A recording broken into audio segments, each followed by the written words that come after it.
Hello guys, I know it's been a while since I've recorded a video. Let's check that right now. 4 weeks ago, so basically a month. I don't know what we're going to be doing today, so I guess we'll do something. Let's try this. What is it?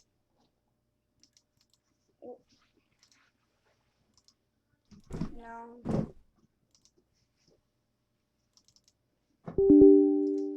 I didn't make that. But okay. What is Adobe Express?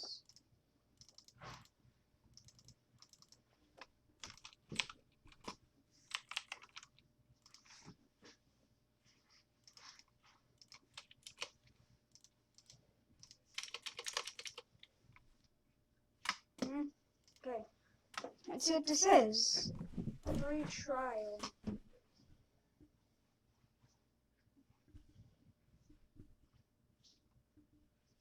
$600 a year? Jesus. I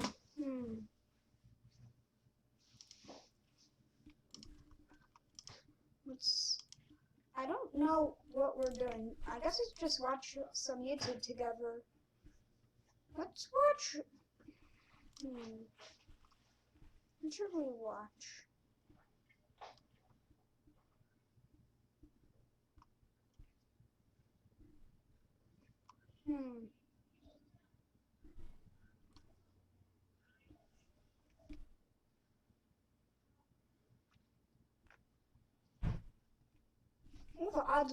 For odd1sout, he has not uploaded in a while, so let's just watch this.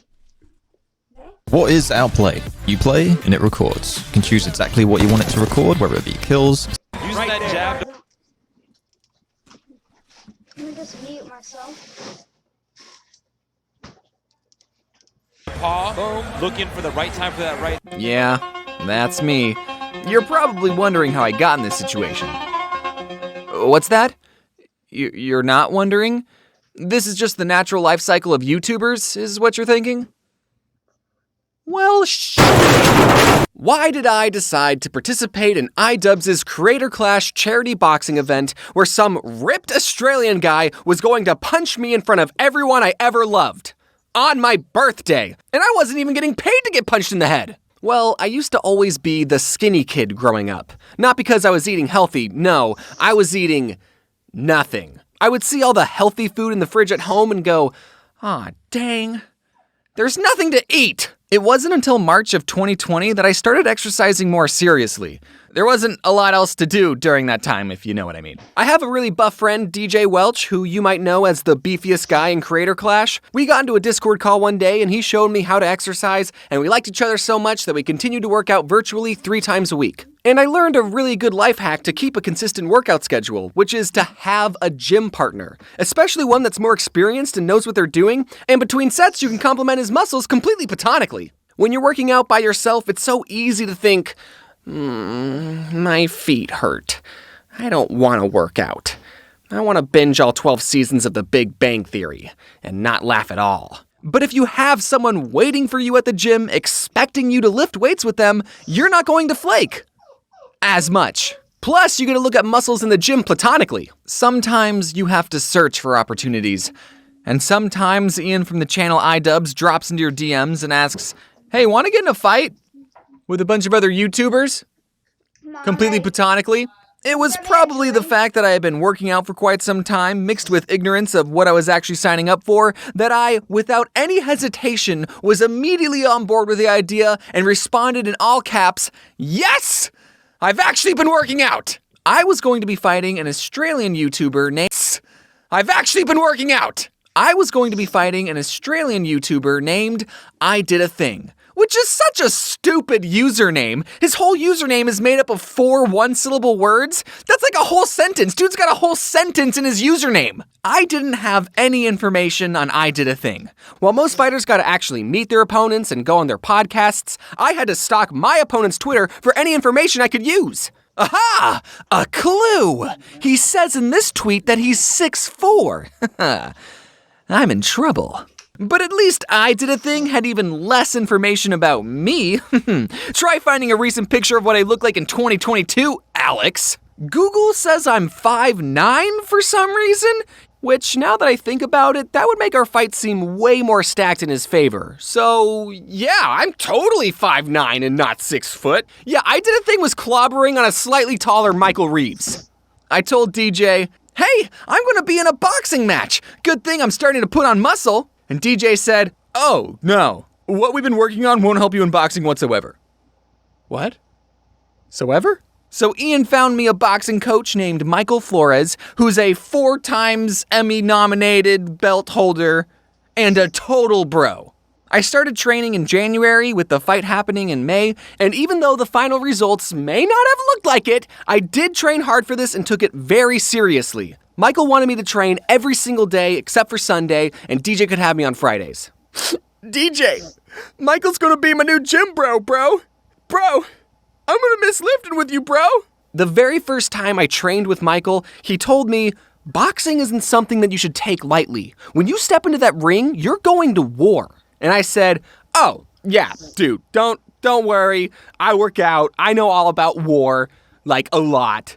But it wasn't until my 3rd training session where it actually hit me, I'm going to be fighting I Did a Thing in front of all my fans and loved ones, and will have an incredible amount of motivation not to lose and look bad.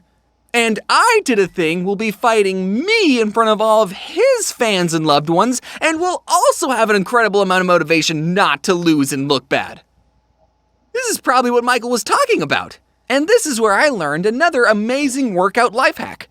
If you need motivation to get in shape, pay someone in Australia to come beat you up on your birthday. You'll tell yourself, am I really not going to go on a run today when there's a dude in Australia who wants to beat me up?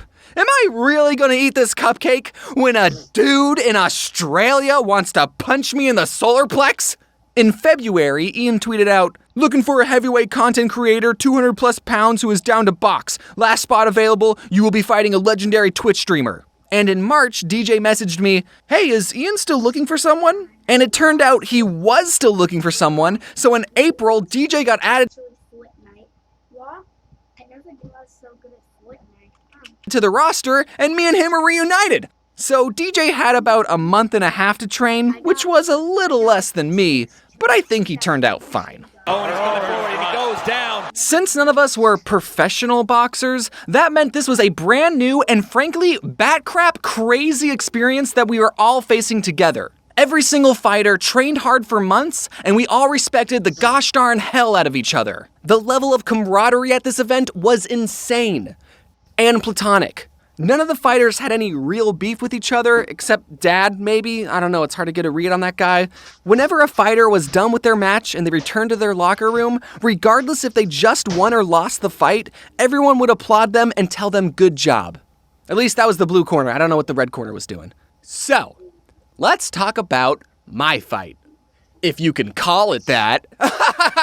There are a surprising amount of strategy and fundamentals in the sport of boxing, but the moment that bell rings and there's a dude from Australia trying to kill you mixed with the most adrenaline you've ever felt in your life, all of those fundamentals go out the window. I lasted 0.74 rounds. I wish I could tell you about all the intricate strategies that played out in my head, but the only thoughts I had during the fight were survive, survive, survive.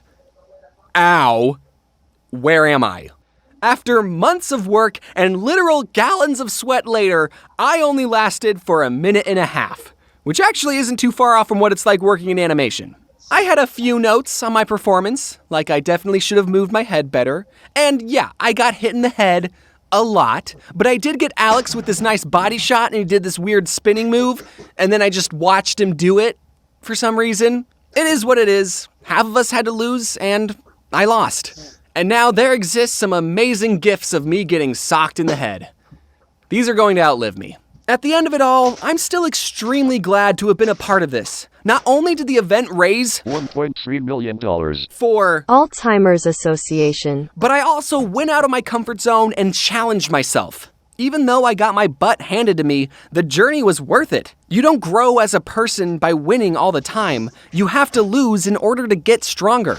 I didn't think I'd ever say this, but I still want to continue boxing training, just without the looming threat of a chiseled kangaroo beating me up on my birthday. I have a much deeper appreciation for the sport of boxing and anyone who is brave enough to step into the ring. And if this was the first boxing show you ever watched, I hope you enjoyed it. And if you're thinking about putting some gloves on and giving boxing a try, then I totally recommend it. Hitting things is a whole lot of fun. I want to thank my coach, Michael Flores, who's an amazing guy and always pushed me to do my best, even after I lost. I want to thank DJ, who's been an amazing virtual workout partner, and I probably wouldn't have even had the confidence to participate if it wasn't for him. I want to thank my girlfriend, who got me my custom outfit for my birthday and supported me through all my training. I want to thank Anissa and Ian for putting on this amazing event. As first events go, it went over flawlessly. I want to thank my opponent, Alex, along with all the other fighters who trained hard. It was super fun meeting all of you. And lastly, I want to thank Dave from Boy in a Band. While I was doing the Scribble Showdown tour in Europe, Dave came to the London show, and backstage I was telling him about the boxing fight, and he said, "Yeah, I know. I was the one who recommended you to Ian." What? It was me, James. Ian asked me if I knew any YouTubers who'd be good to box, and I knew you'd been working out, so I recommended you. So really, it's Dave's fault I lost. Life isn't fun. Thank you all for watching. I don't know if you saw, but I just announced a Netflix show, which we've been working on for the last 2 years, so I'm excited for you all to see it later this year.